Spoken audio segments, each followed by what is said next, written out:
భారతదేశంలో political defections, party ఫిరాయింపులు చాలా common అయిపోయాయి. అధికారం ఎటుంటే అటు మారటం, పార్టీ ఫిరాయింపులు చేయటం చాలా కామన్ అయింది. 1985లో 1985 సంవత్సరంలో 10వ షెడ్యూల్లో పార్టీ ఫిరాయింపుల చట్టం వచ్చింది. కానీ పార్టీ ఫిరాయింపుల చట్టం కూడా ఒక థియరీలానే మిగిలిపోతుంది రాజ్యాంగంలో.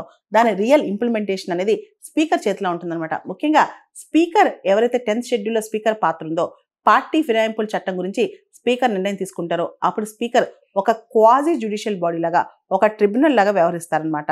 ఇలా వ్యవహరించేటప్పుడు స్పీకర్కి కాన్స్టిట్యూషనల్ ఇమ్యూనిటీ లేదు.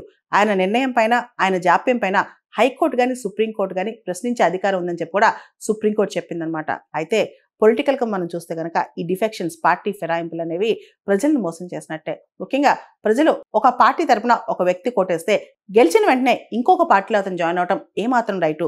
ఒకవేళ మరో పార్టీలో జాయిన్ అవ్వాలనుకుంటే రిజైన్ చేసి తన ఎమ్మెల్యే పోస్ట్కో, ఎంపీ పోస్ట్కో రిజైన్ చేసి జాయిన్ అవ్వచ్చు కదా. అలా కాకుండా ఆ పొజిషన్లో కంటిన్యూ అవుతూ మరో పార్టీలో యాక్టివ్గా ఉంటే కనుక ఇది నిజంగా ప్రజలను మోసం చేసినట్టే కదా.